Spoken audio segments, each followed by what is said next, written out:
우리 성경 말씀 한 구절 읽고 교회사 공부하도록 하겠습니다. 신약성경 로마서 5장 3절, 4절 말씀 두 구절만 봉독한 이후에 교회사 공부 시작하겠습니다. 신약성경 로마서 5장 3절부터 4절까지 말씀, 신약성경 245쪽 전후를 보시면 되겠습니다.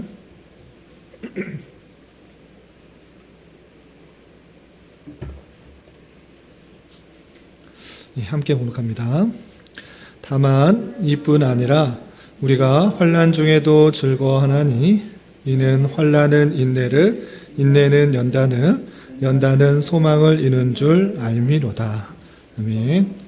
4절까지만 봉독하겠습니다. 오늘 전체 그 말씀의 핵심되는 구절인 것 같아서 함께 읽었고요. 오늘부터 해서 교회사 산책이라는 큰 제목 아래 초대교회사 첫 번째를 공부하려고 합니다. 교회사가 무엇인가 잘 모르시는 분이 있을 것 같아서 이 뜻부터 확인하고 갔으면 좋겠는데, 교회사는 말 그대로 교회의 역사입니다. 그냥 역사도 있는데 특별히 교회에 관련된 역사를 기록한 그런 역사를 공부하는 거기 때문에 교회사라고 하고요. 그렇다면 교회가 어떤 교회냐? 하나님께서 세우신 그 교회의 역사인데, 조금 더 보충 설명을 하자면 교회는 우리가 배웠을 때 하나님의 택하신 백성의 전체 수기 때문에 태초 이래 없었던 적이 없었다라고 배웠는데, 그러면 창세기부터 끝까지 배우냐? 그것은 아니고 신약교회, 신약의 교회가 생성된 그때 이후로부터 지금까지의 역사를 살펴보는 것을 교회사라고 하는 것입니다. 이해가 되시나요? 성경에서는 창세기부터 요한계시록까지 역사가 잘 기록되어 있는데, 오늘날 우리에게까지 있는 그 역사는 성경책에는 담겨 있지 않은 것입니다. 요한계시록부터 지금 오늘날 우리나라에 어떻게 성경의 그 말씀이 전해졌는지 잘 모르는 경우가 많이 있습니다. 그래서 동떨어져서 2000년 전에 예수님 시대, 또는 4000년, 5000년 전에 아브라함 시대, 이런 시대는 아는데 오늘날의 그 사이 빈 시대를 잘 모르는 경우가 있어서 간단하게 자세히 살필 수도 있지만, 자세히 살피는 것은 너무나 어렵고 힘들 수 있으니까 간단하게 큰 흐름을 살피면서 우리가 꼭 잊지 말아야 될 그 내용들을 살피려고 하는 것입니다. 그래서 교회사라고 할 때 이것을 배우는 것이 무엇이냐라고 하면, 기독교에 있어서 신약교회의 기원, 그리고 전개, 그리고 교회와 인간 세계가 어떻게 작용했는가, 교회와 세계가 전혀 따로 이렇게 돌아다니는 것이 아니라 이 전체 흐름 가운데 교회가 함께 가는 것입니다. 어떻게 어떤 영향을 미치는가, 세계사와 우리가 세계사를 학업 가운데 배우는데, 그것과 교회사와 분리해서 생각하는 것이 아니라 어떤 관계를 가지면서 역사가 진행되는가, 그것을 살펴보는 학문을 교회사라고 하는 것입니다. 이해가 되시죠? 그렇다면 기독교 가운데 세계를, 그 역사를 보는 데 있어서 관점이 여러 가지가 있습니다. 무슨 관점으로 역사를 보는 많은 관점들이 있는데, 기독교 입장에서, 하나님을 믿는 입장에서 역사를 어떻게 보는 것인가, 그 특징을 두 가지로 요약하면 이렇습니다. 첫 번째 기독교 역사관의 특징은 하나님께서 직접 역사에 관여하신다. 이것이 중요합니다. 우리가 성경을 통해서 배우고 교리를 통해서 배웠을 때 하나님께서 태초 이전에 하신 일이 있고 모든 것을 작정하고 예정하셨다라고 했습니다. 그리고 창조를 통해서 그것을 드러내셨고, 가만히 있으시는 것이 아니라 창조 이후에는 하나님께서 아무런 일을 안 하시는 것이 아니라 그 이후에도 모든 것에, 큰 것부터 작은 것까지 모든 일들의 모든 대상에 직접 관여하신다, 이렇게 배웠기 때문에 그 입장에서 이 세계의 역사들을 보는 것입니다. 그 역사를 보는 입장에서 살펴보는 것이 중요하고, 또 한 가지 특징, 두 번째는 하나님께서 역사의 과정을 자신이 목표한 곳을 향해 인도하신다. 이것이 중요한 것입니다. 그것이 기독교를 믿는, 하나님을 믿는 입장에서 역사를 보는 것입니다. 그냥 세계가 자기 멋대로 막 움직이는 것이 아니라 하나님께서 뜻하신 것 분명히 있는데 그대로 움직인다. 그것이 역사를 보는 입장인 것입니다.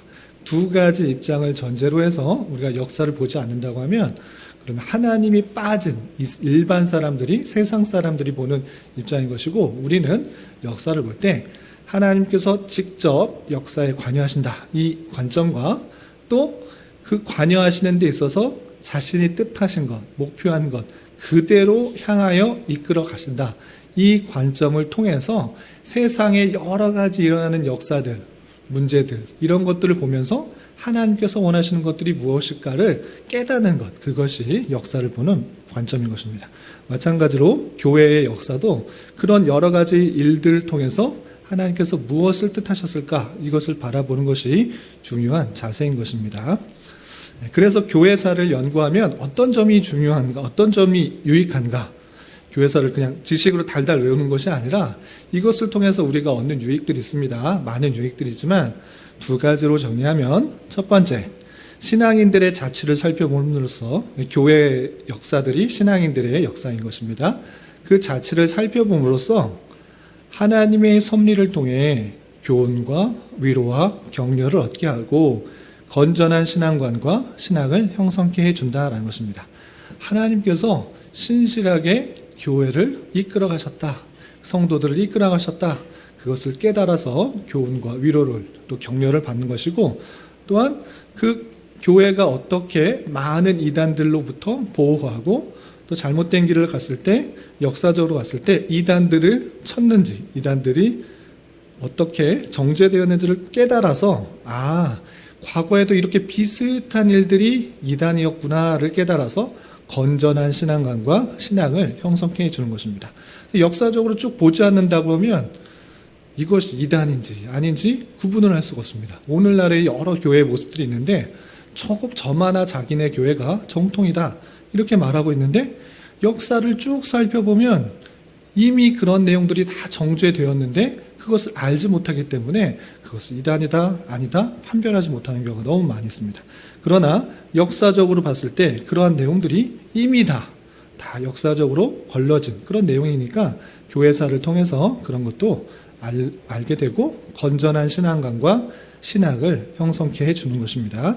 그래서 교회사를 배우면 이런 첫 번째 이점이 있고, 두 번째 비슷한 내용인데, 기독교 진리에 대한 진정한 이해를 가능하게 해주고 이단 종파들을 분별하고 대처해낼 수 있는 능력을 얻게 된다라는 것입니다. 역사적으로 볼 때 진리가 어떻게 왜곡되고 또 바로잡고 이런 여러 가지 일들을 보면서 기독교의 진리에 대한 바른 이해를 하게 해주고, 오늘날의 이 기독교 종파들이 되게 많잖아요. 그런 종파들이 어떻게 나왔는지, 종파뿐만 아니라 이단들이 많이 나왔는데 어떻게 나오게 됐는지, 그 근원 사상이 무엇인지를 잘 알아서 역사적으로 이런 영향을 받아서 이단들이 또 종파들이 나왔구나라는 것들을 알고 대처할 수 있는 능력이 생긴다라는 것입니다. 오늘날의 여러 종파와 이단까지 다 있는데 기독교에 다 성경책을 다 갖고 있잖아요. 그런 것을 어떻게 분류할 수 있는지 역사적으로 알아볼 필요가 있다라는 것입니다. 그래서 역사적으로 보면 이런 이단과 또 여러 종파들도 다 분별할 수 있는 지혜를 얻게 된다라는 것입니다. 이런 큰 유익이 있으니까 오늘부터 시작해서 이제 매주 수요일 때 교회사를 공부할 때 이런 것들을 잘 얻을 수 있기를 바랍니다. 아시겠죠? 오늘은 큰 틀을 일단은 잘 아는 것이 중요합니다. 첫 번째이기 때문에 큰 틀을 아는 것이 중요합니다. 그래서 큰 틀을 세부적으로 하면 너무 머리가 아프고 다 외울 수가 없으니까 일단 교회사를 구분할 때 4가지로 구분할 수도 있는데 3가지로 일단 구분하겠습니다. 몇 가지요? 3가지. 첫 번째는 초대교회사, 두 번째는 중세교회사, 세 번째는 근대교회사. 외울 수 있겠죠? 초대, 중세, 근대교회사. 그러니까 초대, 예수님이 부활승천하여서 예수님의 제자들로부터 시작된 그 신약의 교회가 오늘날까지 이를 때 3가지로 더 세분하게 나눌 수 있습니다. 세분하게 나누면 나눌수록 머리가 혼돈되니까 일단 크게 3가지로 나눕니다. 첫 번째는 무엇이다? 초대, 두 번째는 중세, 세 번째는 근대. 그거를 그런 3가지는 외우셨습니다. 그럼 언제를 나누냐? 그것을 아는 것이 중요한데, 첫 번째, 초대교회사는 언제부터 언제까지냐면 몇 년부터 몇 년까지로 돼 있어요? 1년부터 590년 돼 있는데, 그러니까 예수님께서 오신부터 그리고 590년이 언제냐면 그레고리 1세 즉위까지 이렇게 써 있죠. 보시면 초대교회사 그 맨 밑에 범위 보면 그레고리 1세 즉위까지 돼 있잖아요. 그레고리 1세라는 그런 교황이 등장하기 전까지 시대를 초대교회라 이렇게 말하는 것입니다. 아시겠어요? 1년부터 590년. 그때가 초대교회인데, 그러면 그때를 왜 나눴는가 중요한데, 첫 번째 1년부터 27년까지 예수님이 살았을 때는 예수님께서 활동했던 그런 시대인데, 특별히 예수님이 부활 승천하신 이후에 12제자와 그리고 성령의 기름 부음 받은 많은 사람들로부터 복음이 확산되는 때가 있었습니다. 그때를 사도시대 이렇게 말합니다. 초대교회는 세 가지 또 구분할 수 있는데, 다시 한번 말씀드립니다. 예수님의 그 오실 때부터 지금까지를 세 부분으로 나누면 초대, 중세, 근대로 나눌 수 있고, 초대교회는 1년부터 590년까지 나눌 수 있는데, 그걸 나눌 때 또 세 개로 나눌 수 있습니다. 사도시대, 사도후시대, 니케와 회의시대 이렇게 나눌 수 있습니다. 사도시대는 당연히 사도들이 활동하던 시대일 것입니다. 사도가 누구죠? 사도? 예수님의 제자들. 예수님의 제자를 사도라고 표현합니다. 제자라고도 표현하고 사도들이라고 표현합니다. 그러니까 우리 사도행전 있잖아요. 사도행전이 무슨 뜻이죠? 예수님의 제자들이 복음을 전했던 그 시대 그 일들을 한 것입니다. 그런 것처럼 예수님의 제자들을 사도라고 표현합니다. 예수님을 만나서 직접 경험했던 사람들을 사도라는데, 그 사람들이 활동할 때까지를 사도시대라고 합니다. 그러면 그때가 언제까지죠? 100년. 마지막 사도가 누구였다고 혹시 알고 계시나요? 네? 사도 요한. 맞아요. 사도 요한이 어디서 죽었죠? 요한계시록 쓴 반모섬에 유배돼서 마지막 생을 당한 것입니다. 그 마지막 때가 대략적으로 100년인 것입니다. 그러니까 사도 요한이 죽기까지 사도들이 살았던 그 시대, 그 시대를 사도시대라고 표현하고, 그 특징은 무엇이냐? 이때 신약교회가 세워지는 것입니다. 예수님의 복음으로 말미암아 예수님의 그 믿음의 반석 위에 교회가 세워지는 때, 이때를 사도시대라고 표현하는 것입니다. 질문 있으세요?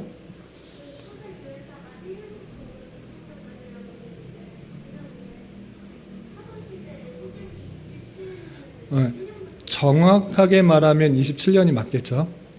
아주 좋은 지적입니다. 좋은 지적이에요. 초대교회가, 신약교회가 생성된 건 언제냐? 예수님께서 태어나셨을 때냐라기보다는 오히려 부활 승천하셨을 때가 맞기 때문에, 엄밀하게 말하면 제가 여기 1년부터 590년 썼는데 27년부터 590년대가 맞습니다. 바로 잘 지적해 주셨습니다. 예수님께서 살아계셨을 때는 교회가 생성됐다. 물론은 교회는 언제 없었던 데가 없었지만, 부활 승천하시고 마가다락방에 성령님께서 임하셔서 그 부흥의 역사들, 그리고 그 예수님께서 참된 우리의 구세주다라는 것들을 깨닫고 복음을 전파한 그때부터가 오히려 참된 신약교회가 생성됐다라고 할 수가 있는 것입니다. 그래서 아주 잘 지적해 주셨는데, 엄밀하게 말하면 1년부터라기보다는 예수님께서 부활 승천하신 27년 정도, 그때가 더 정확하겠습니다. 이렇게 사도시대 때는 교회가 이제 신약교회가 잘 세워진 것입니다. 이방에도 세워지는 그때, 그리고 특별히 이방의 복음이 전파되는 데 있어서 가장 중요한 역할을 하는 사람이 누구죠? 네, 바울. 사도 바울이 예수님의 직접적인 제자들, 12제자들은 유대인들에게 복음을 전하는 데 힘을 썼고, 바울이 이방인의 사도로서 유럽도 전하고 또 소아시아도 전하고 이쪽저쪽 다니면서 이방인에게 복음을 많이 전해서 교회를 많이 세웠던 것입니다. 이렇게 사도 시대가 있고, 이제 요한까지 이제 다 죽었어요. 예수님을 직접 경험한 사람들은 다 죽게 되었습니다.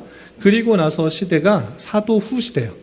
당연히 사도가 죽었으니까 사도 후 시대잖아요. 그러면 사도들이 죽었을 때 누가 복음을 전할까요? 그렇죠.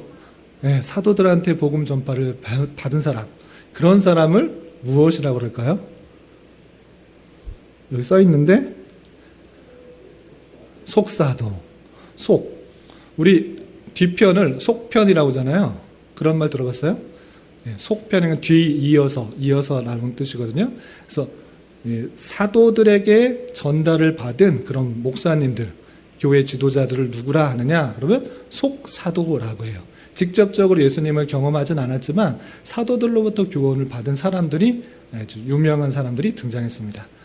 속사도라고 합니다. 근데 속사도들도 한평생 살아봤자 100년 그렇게 되잖아요. 오래 살 수가 없어요. 그러나 그 1세대 사람들도 죽게 되고, 속사도들로부터 영향을 받은 사람은 누구일까요? 여기 나와 있는 것처럼 교부. 이해되시죠? 사도가 있고 속사도가 있고 교부가 있는 것입니다.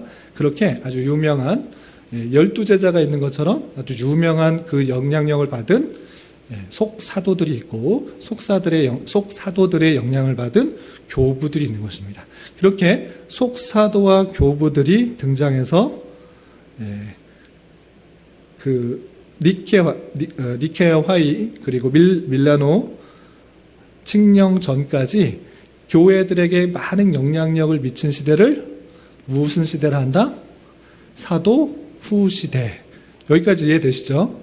이때는 또 특별히 어떤 특징이 있느냐? 교회에 많은 핍박들이 있었고, 또 이단들이 많이 발생하게 되는 것입니다.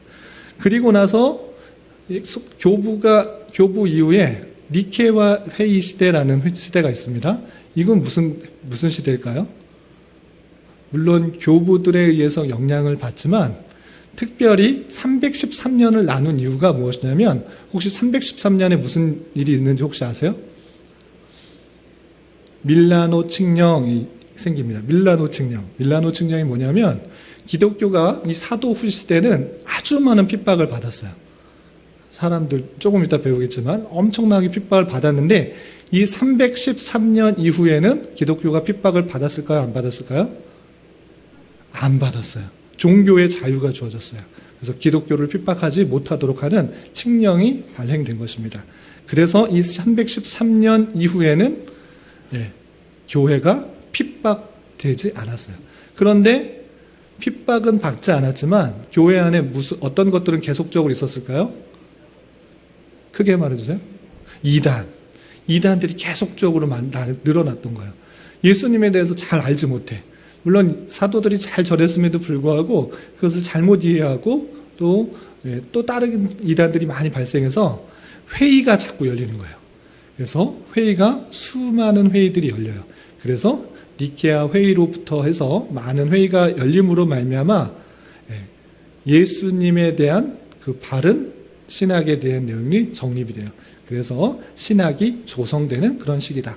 많은 회의가 있는 그런 시대다. 그래서 313년부터 그레고리 1세라는 교황이 등장하기 전까지를 니케아 회의 시대다라는 것입니다. 초대교회 때 세 시대 구분할 수 있겠어요? 예수님께서 돌아가신 이후에 사도들이 활동하던 시대를 사도시대. 그런데 그 사도시대는 100년, 마지막 사도였던 요한이 죽은 이후에는 끝이게 되고, 사도들로부터 영향을 받은 사도 후시대, 속사도와 교부들이 많은 핍박에도 불구하고 바른 신앙의 내용을 전해주던 그런 사도 후시대가 있는 것이고, 그리고 그 사도 후시대는 많은 핍박이 있었지만 그 핍박이 계속 이어진 것이 아니라 언제까지 이어졌다고요? AD 313년 밀라노 칙령에 의해서 종교의 자유가 주어졌어요. 기독교의 핍박이 끊어졌어요. 그래서 그때 이후로는 기독교의 핍박이 없었지만 이단들의 내용들을 정리할 필요가 있었다. 그래서 밀라노 칙령 이후에 니카의 회의, 콘스탄티노플 회의 등등등 수많은 회의를 통하여서 기독교의 신학들이, 특별히 기독론들이 정립되는 그런 시기다. 그리고 니케 회의 시대는 그레고리 1세라는 중세의 시작을 알리는 교황, 모든 교회의 우두머리가 등장했어요. 누가 세냐? 교회 정통이냐? 누가 후계자냐? 내가 더 높은 사람이다. 이런 싸움이 나타나는데 그건 나중에 또 배울 거고, 그런 중에 그레고리 1세가 모든 교회의 우두머리다라고 등장했는데 그 전까지를 초대교회라고 표현하는 것입니다. 그때가 590년까지입니다. 아시겠죠? 그래서 오늘은 초대교회사를 한 달에 걸쳐, 대략적으로 한 달에 걸쳐서 배우게 될 것입니다. 그리고 중세교회사.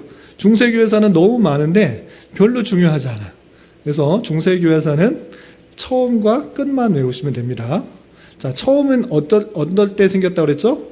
그레고리 1세가 교황으로 등극할 때, 그때부터 이제 중세교회가 시작된 것입니다. 그리고 언제 맞춰지게 되느냐?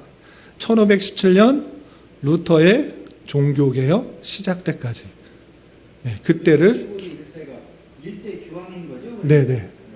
네. 일대 교황이라고 안 합니다. 자기 교황을 베드로를 일대라고 해요. 네, 베드로로부터 자기가 물려받아서 말은 교황이라는 명칭은 처음 썼지만 자기의 그 정통은 베드로가 교황이 일대라고 말해요. 그 마태복음 16장 16절부터 18절까지 그 고백을 했고 예수님께서 천국 열쇠권을 베드로에 줬다. 그렇기 때문에 교황은 베드로다. 그리고 베드로의 직계 제자들이 누구인가? 그레고리까지 내려온 거여서 자기가 정통성을 인정받은 교회의 열쇠권을 가진 자다. 이렇게 표현하는 거죠. 그렇게 이제 시작이 돼서 그레고리 1세가 등극한 이후부터 루터의 종교 개혁까지 대략적으로 몇 년이죠? 크게 그냥 정확하게 따지지 말고 1000년.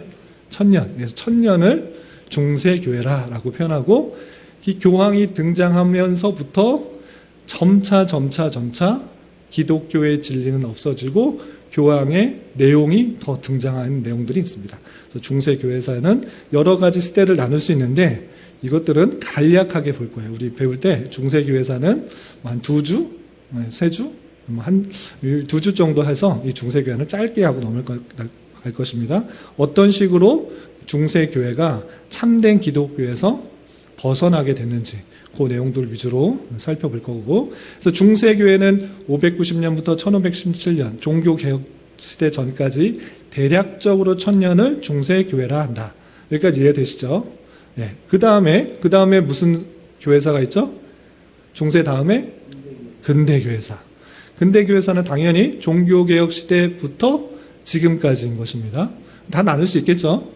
예수님의 제자 때부터 초대교회고, 그레고리 1세가 등장하기 전까지를 초대, 그레고리에서부터 종교개혁 전까지를 중세, 종교개혁 시대부터 지금까지를 근대라 이렇게 표현한다. 크게 세 부분을 나누시면 됩니다. 그런데 중요한 것이 종교개혁 시대예요. 종교개혁 시대가 왜 발발했는지, 그리고 종교개혁자들이 어떤 내용들을 가지고 말했는지, 그리고 종교개혁자들이 밝힌 내용들이 무엇인지를 잘 아는 것이 중요합니다. 그래서 중세 1000년의 그 시간보다 종교개혁 시대에 1517년부터 일어났던 그 내용들을 잘 아는 것이 성경의 내용을 아는데 더 도움이 되는 거예요. 중세교회 때는 성경에 읽지를 못하게 했어요. 그냥 교황이 시키는 대로만 하면 돼. 그냥 미사를 드리면 되고 성례를 행하면 되고 교황이 시키는 대로 성지순례를 하면 되고 무엇을 하면 된다. 심지어는 연옥에서 천국에 가기 위해서는 면벌부를 사면 된다. 이런 식으로 행위를 말하는 것이었는데 그것 아니다. 성경의 내용을 정확하게 밝힌 그 종교개혁 시대를 통하여서 성경의 진리들이 다시 잘 드러난 것입니다. 그런데 이 종교개혁 시대를 나눌 때 1517년부터 언제까지로 되어 있죠? 1648년까지 되어 있습니다. 종교개혁 시대에 그런 좋은 내용들로 인하여서 이 구교, 중세시대의 로마 카톨릭의 부패와 타락을 지적하여서 이제 개신교, 새롭게 원래대로 들어오는 그런 종교개혁의 내용들을 밝혔는데 왜 1648년까지 끊었느냐? 그 내용이 중요한데 그 1648년에 무슨 조약이 있었다고 되어 있어요? 베스트팔렌 조약. 베스트팔렌 조약 혹시 들어보셨나요? 예전에 저도 배웠다가 오늘 정리하면서 배웠는데, 베스트팔렌 조약은 이제 종교 갖고 싸우지 말자라는 그런 조약이에요. 국제법상에 처음으로 시초가 되는 그런 중요한 조약인데, 뭐냐면 종교개혁 시대 때 아주 중요한 역할을 했습니다. 무엇을 했느냐? 참된 진리를 밝혀냈어요. 그런데 참된 진리를 밝혀낸 것은 좋았는데, 그것 갖고 후에는 계속 전쟁이 일어났어요. 구교와 신교가 싸웠고, 또 그 신교 안에서도 그 교리 논쟁을 가지고 계속적으로 전쟁들이 일어났어요. 30년 전쟁이니 또 여러 가지 전쟁들이 계속 일어나는 것을 통해서, 이제 이 참된 진리는 종교인데 그 진리 내용 갖고 싸우고 서로 이웃나라 가운데 전쟁하고 서로 많은 사람들이 죽어가니 우리 그런 걸 하지 말자. 이제 종교의 자율성을 보장하자라고 하면서 조약을 세웠던 것입니다. 그 내용이 베스트팔렌 조약이에요. 이해가 되시죠? 그래서 종교개혁을 통해서 많은 진리들이 나오고 다른 내용들이 드러났지만, 그 진리를 계속적으로 강조하다 보니까 그렇지 않은 사람들과 전쟁들이 계속 났는데, 전쟁이 그치게 된 그때까지를 종교개혁 시대로 그냥 크게 묶은 것입니다. 이해가 되시죠? 그리고 그 베스트팔렌 조약부터 프랑스 혁명까지 1648년부터 대략 1800년까지는 근세시대라고 표현하고, 이 프랑스 혁명이 일어난 이후 지금까지는 최근세시대, 이렇게 그냥 크게 세 부분으로 나눌 수 있습니다. 물론 세부적으로 다 나눌 수 있으나 너무도 세부적으로 나가면 힘드니까 크게 세 개씩으로 구분한 것입니다. 여기까지 이해가 되시나요? 그리고 종교개혁 시대 특징을 보시면 뭐라고 써있죠? 선교 발생기라고 했습니다. 선교, 물론 그 초대교회 당시에 선교들이 있고 이방인 사람들에게 복음 전파는 일이 있었지만, 특별히 종교개혁 시대 때 또 종교들 탄압들로 인하여서 복음이 전파되는 그런 많은 일들이 있었습니다.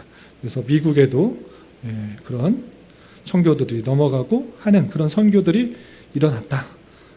그런 것도 참고해 볼 수가 있고, 그리고 근세시대에서는 식교가 확장되었다라는 거고, 최근세시대에는 세계 기독교가 더 이루어지는 그런 시대다. 이렇게 특징들이 있습니다. 요 세 가지만 알아도 오늘 아주 큰 걸 안 것입니다. 아시겠죠? 요것만 알아도 아주 큰 걸 안 것입니다. 요거는 교회사 끝날 때까지, 교회사 산지 끝날 때까지 머리에 염두에 두시고, 그 안에 큰 굵직굵직한 내용들을 배울 테니까 그렇게 외워두시면 되겠습니다. 아시겠죠? 오늘은 초대교회사의 첫 번째 내용 들어가도록, 거기 하기 전에, 그 교회사별, 시대별로 나눴잖아요? 그 시대별로 나눌 때 핵심 논제가 있습니다. 핵심적으로 중요하게 생각했던 것들이 있습니다. 이것만 하고 초대교회로 넘어가겠습니다. 일단 초대교회 때 예수님의 제자들로부터 그레고리 1세가 등장하기 전까지, 그때가 초대교회라고 했잖아요. 핵심 주제가 뭐였을까요? 기독론. 기독론이 뭐예요? 예수님이 누구인가? 예수님이 하나님의 아들이라고 하는데, 하나님의 아들이 무엇인가? 하나님의 아들은 사람인가 아닌가? 신성이 있는 분인가? 인성이 있는 분인가? 이것에 대해서 많은 혼돈들이 있었어요. 그냥 성경에서는 하나님의 아들이라고 하는데, 하나님의 아들이면 하나님이 변해서 이 땅에 아들로서 모습을 보인 것인가? 아니면 그냥 신성이 현현한 것인가? 아니면 인성이 어떻게 되어 있는가? 인성과 신성이 혼합된 새로운 사람인가? 이런 것에 대한 아주 혼란이 생겼어요. 그래서 초대교회 때는 그 이단들이 많이 발생해서 예수님이 누구인가를 밝히는 데 집중을 했던 것입니다. 그래서 여러분들이 예배 때마다 외우는 사도신경 있죠. 사도신경. 사도들이 만든 것은 아닌데, 사도시대 때 특별히 많은 그 신앙의 내용들을 통해서 정리되었고 고백되고 됐던 내용들이 잘 오늘날에도 고백되는 것인데, 그 사도신경에 가장 많은 부분을 차지하고 있는 내용이 뭘까요? 하나님, 성부 하나님에 대해서일까요? 성자 하나님에 대해서일까요? 성령 하나님에 대해서일까요? 성자 하나님. 성자 하나님에 대해서, 나는 그의 유일하신 아들 우리 주 예수 그리스도를 믿습니다. 그는 성령으로 잉태되어 동정녀 마리아에게 나시고 본디오 빌라도에게 고난을 받으사 쭉쭉쭉 해서 하늘에 오르시어 전능하신 하나님 아버지 우편에 앉아 계시다가 거기로부터 살아있는 자와 죽은 자를 심판하러 오시리라. 거의 3분의 2 정도 되는 내용이 누구에 대한 내용이에요? 예수님, 성자 하나님에 대한 고백인 거예요. 왜 이렇게 성자 하나님에 대해서 많이 했는가? 그때 당시에 예수님에 대해서 다 다양하게 생각하고 있었기 때문에 사도들의 그런 교훈에 따라서 정리해 보니 예수님은 이러한 분이시다라고 고백해야 된다. 이 고백에서 벗어난 사람은 참된 기독교 아니다. 참된 진리가 아니다. 최소한 이것은 가져야 된다라고, 이것은 벗어나지 말아야 된다라고 사도들의 교훈에 따라서 정리해낸 내용인 것입니다. 그래서 사도신경이 있고 또 뒤에 보면 니케아 회의의 그 신앙 고백도 예수님에 대해서 고백한 내용이고 또 콘스탄티노플도 그렇고 그렇게 쭉 정리가 된 것입니다. 그래서 초대교회 때 핵심 논제는 무엇인가라고 할 때는 기독론입니다. 그리고 중세교회는 교회론이었는데 이것은 논제라기보다는 그냥 강조되었던 거예요. 강조되었던 거. 그러니까 교회, 성도라면 교회를 이루어서 무엇을 해야 되는가?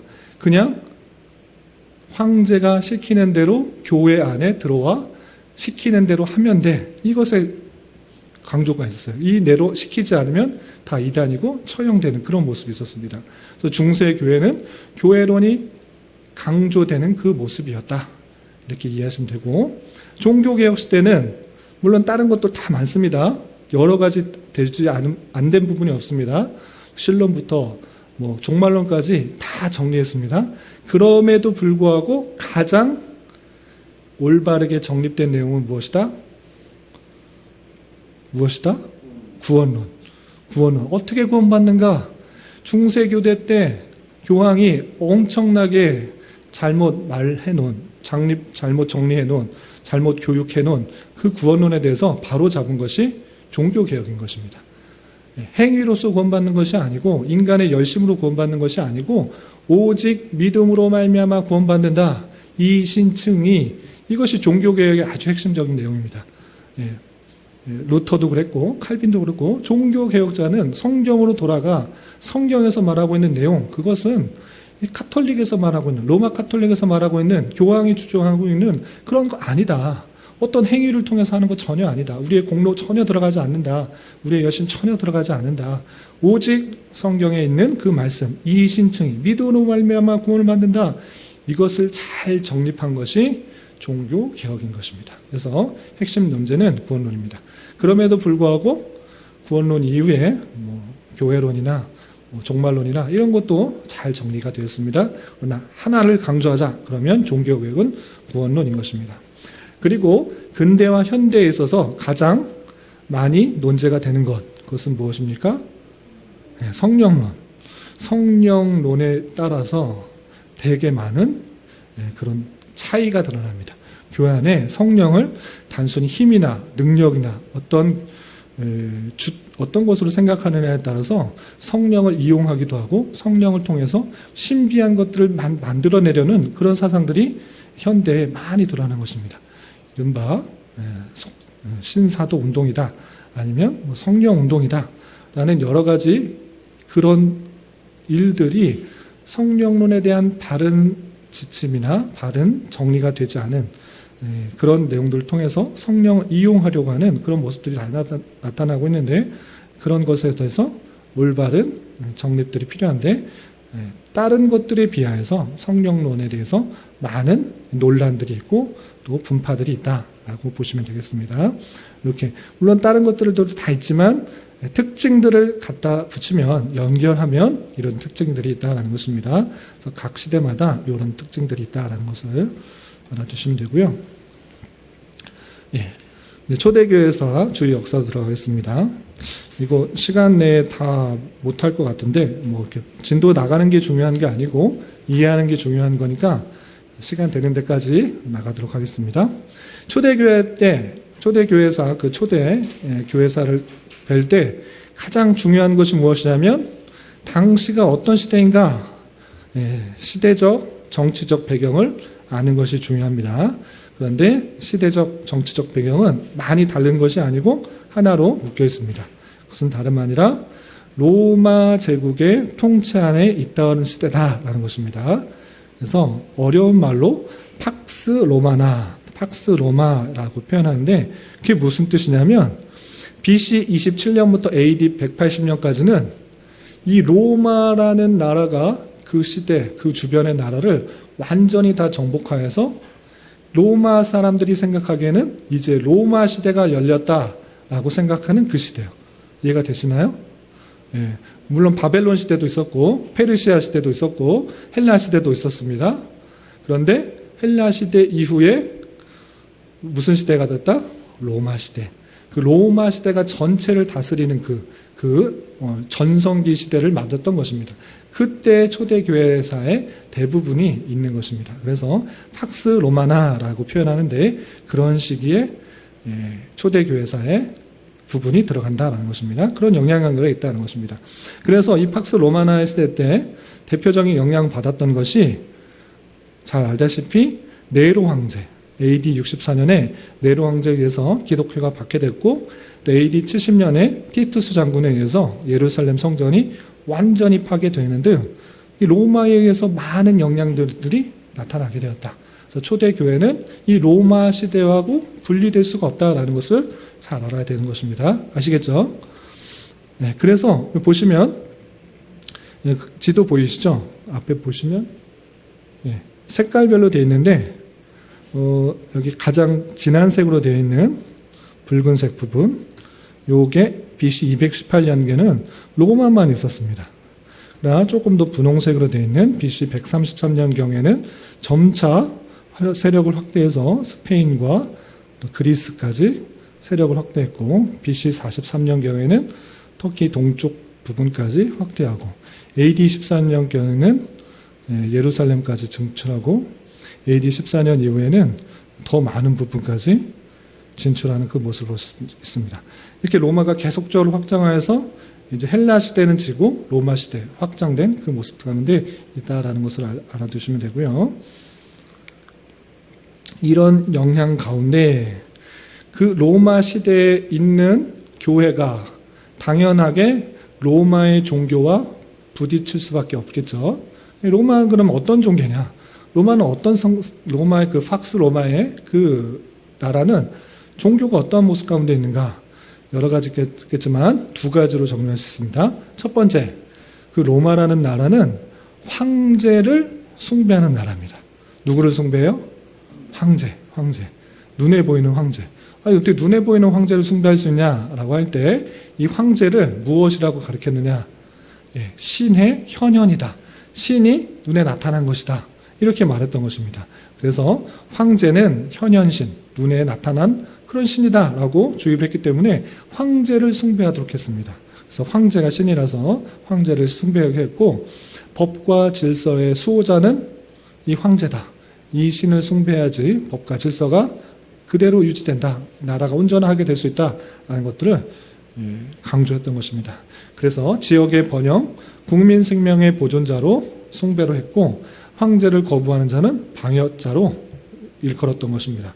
그래서 모두 황제를 숭배하도록 했고 그렇다면 황제를 숭배하는 데 있어서의 의식들은 어떻게 되느냐라고 할 때 그 로마의 종교는 은밀한 종교였어요. 은밀한 종교.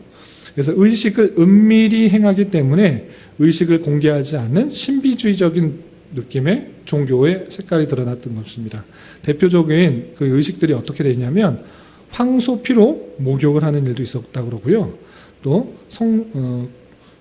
성수로 목욕하여서 구속적 성례식을 강조했고 또 금욕주의를 강조하는 격도 있었고 내세사상, 죄 씻는 의식이 강하다라고 했는데 비슷한 것들이 있습니다. 다 비슷한 것 같은데 특별히 은밀하다라는데 또 강조점이 있는 것이고 왜 이렇게 종교들이 비슷할까? 왜 자꾸 피에 대해서 다르겠을까라고 했을 때 많은 종교학자들이 이 피에 대해서 강조하고 있는 종교는 어디밖에 없습니까? 기독교밖에 없어요.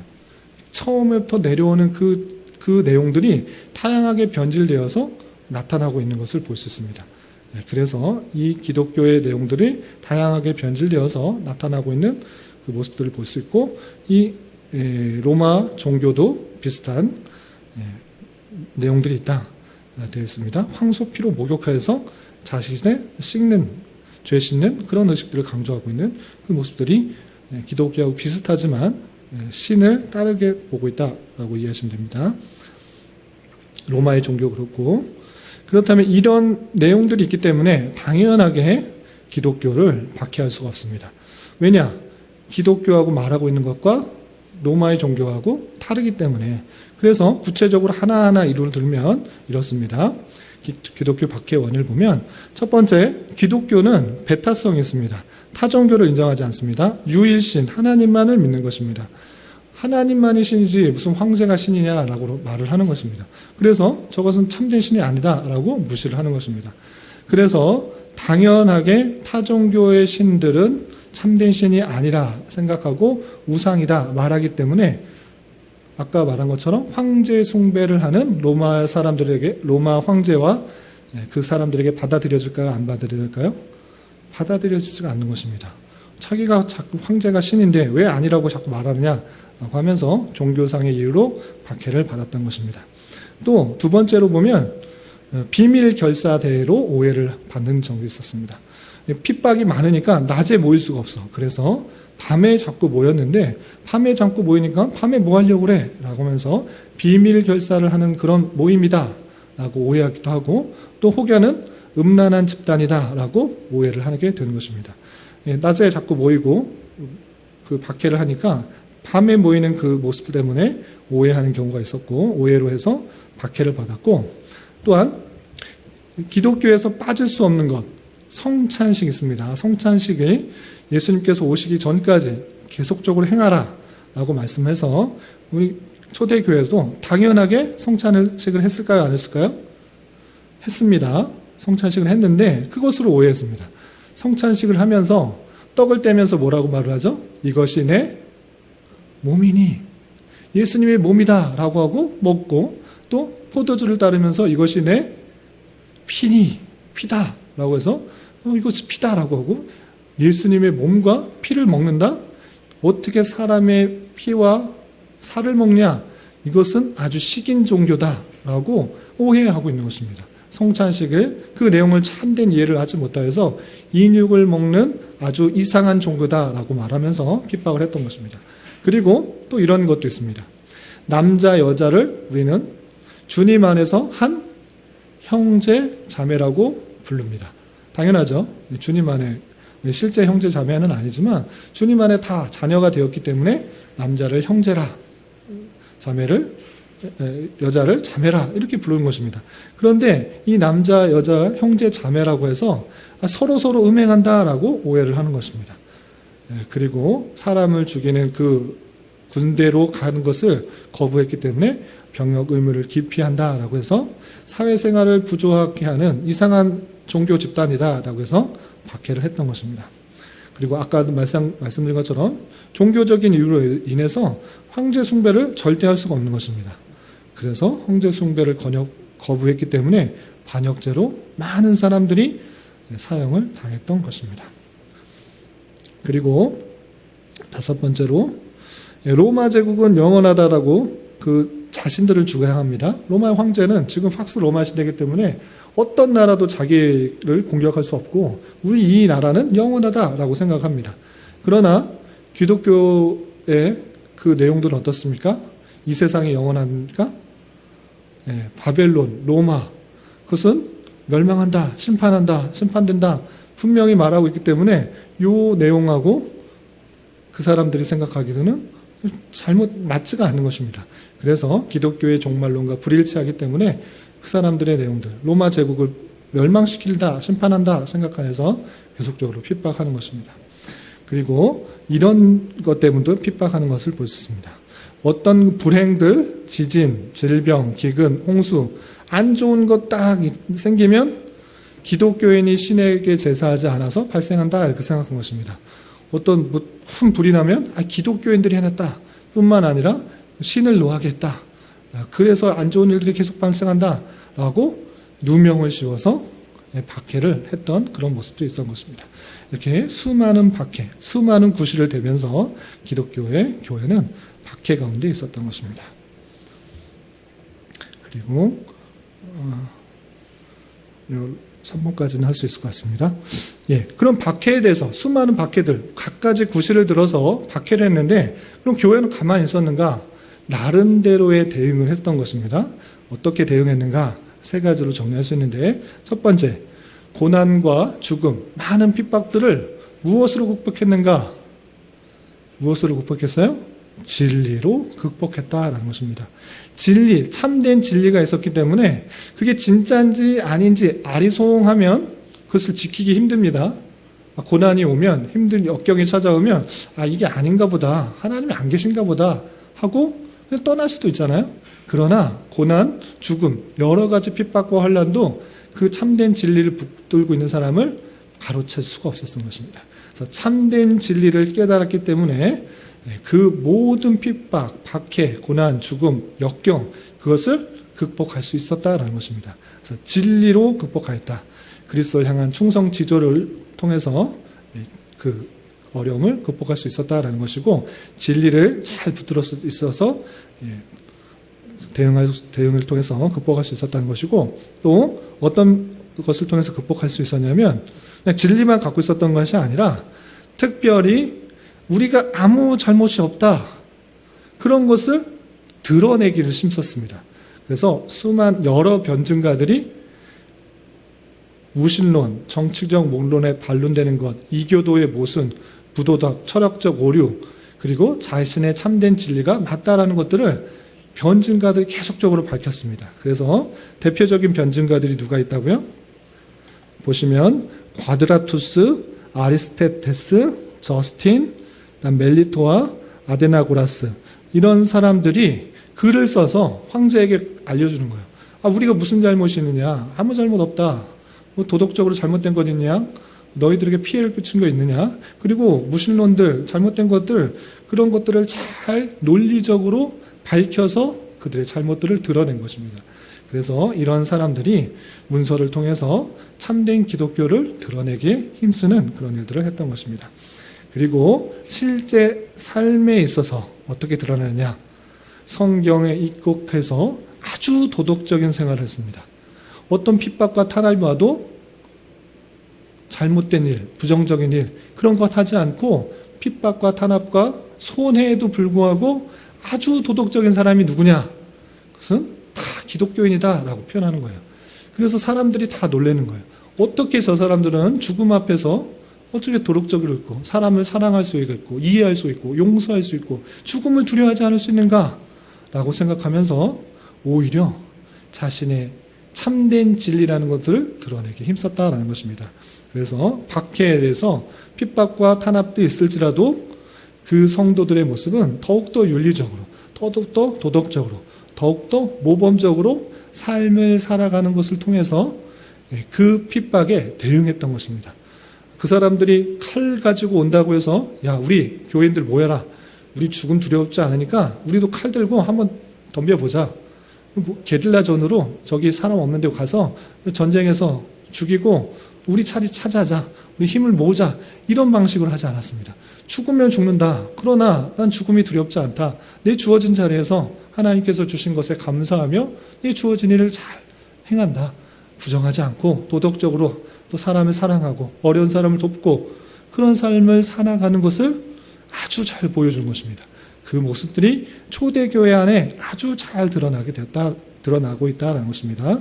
그래서 박해에 대한 대응은 오히려 죽음을 두려워하지 않고 참된 진리를 붙잡고 또 문서를 통해서 참된 진리를 변호하면서 삶도 도덕적으로 잘 사는 그런 방식으로 대응했다라는 것입니다.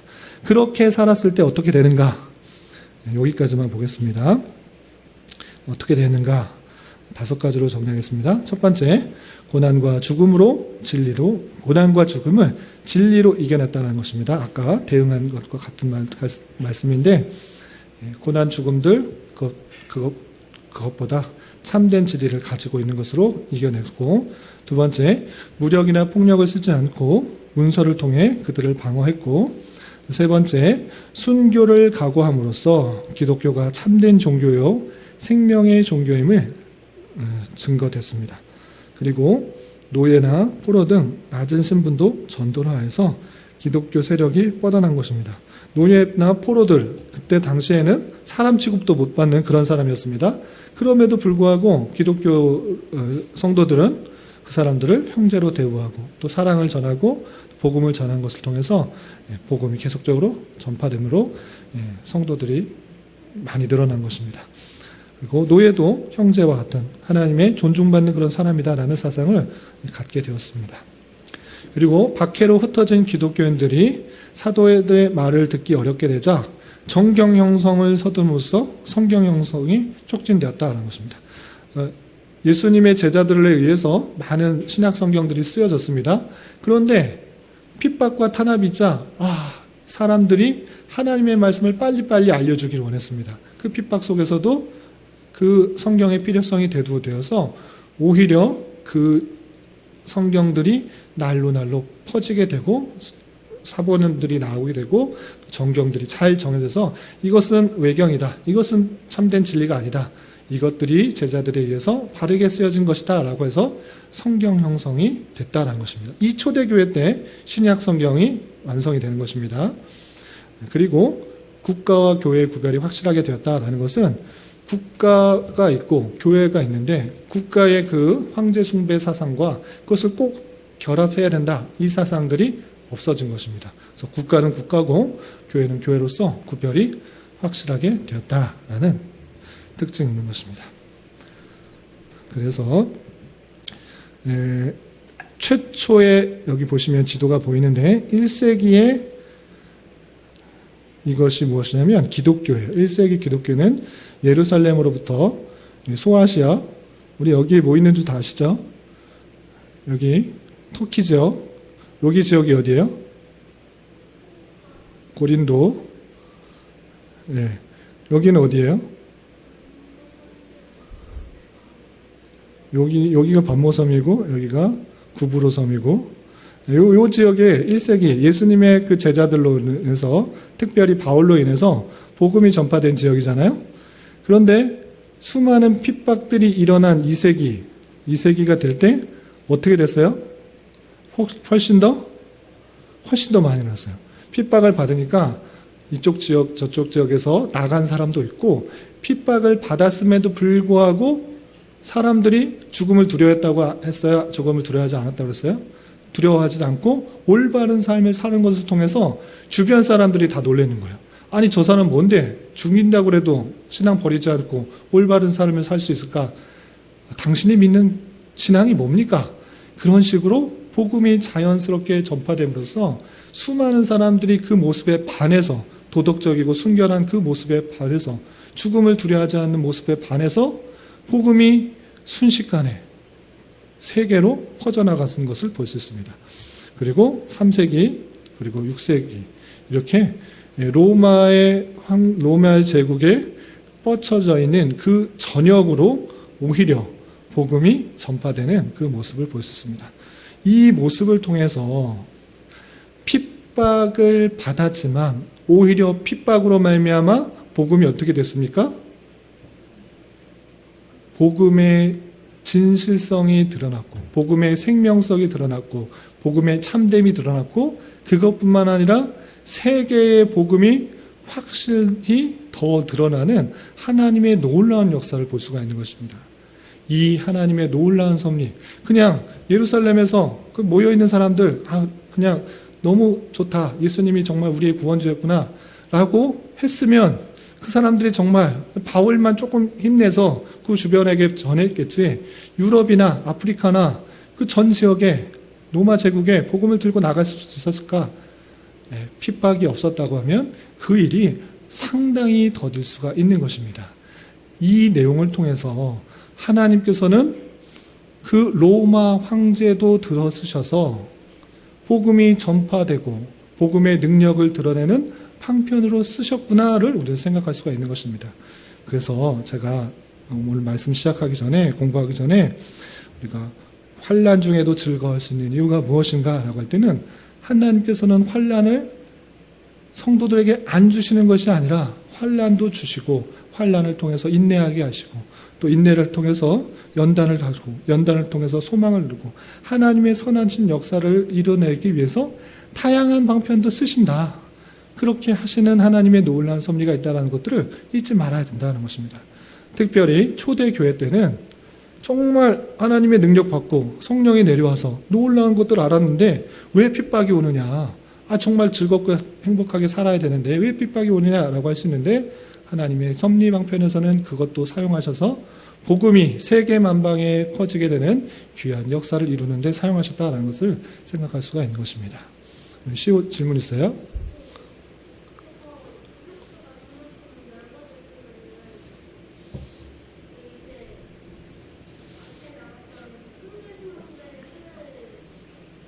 복음이 전파돼서 넓어졌다고 하면 황배 숭배한 사람은 있는 거죠. 그러니까 거기까지 펼쳐졌다는 것이 저기 있는 사람이 다 기독교인이라는 뜻은 아니에요. 거기에 있는 사람 중에 많은 사람들이 기독교인이 있다라는 거지 저기 있는 사람은 다 기독교인이다 이런 뜻은 아니고요. 거기 섞여 있다. 거기에서도 교회 복음이 전파됐고 사람들이 있다라는 것들을 분포도를 보는 것이지 거기까지 확산됐다는 것이지 그 지역은 다 기독교인이다 이것을 말하는 것은 아닙니다. 그리고 이렇게 퍼져나감으로써 당연히 믿는 사람들이 많으니까 기독교 핍박할 필요 없겠다. 왜 이렇게 핍박하느냐. 말씀드린 것처럼 313년에는 밀라노 칙령에 의해서 종교의 자유가 기독교의 핍박이 없어지는 이런 일이 일어나게 되는 것입니다. 그 뒤에는 로마 기독교 10대 박해가 있는데 이것부터는 다음 주에 이어서 하도록 하겠습니다. 혹시 질문 있으시면 질문하시고 없으면 마치겠습니다.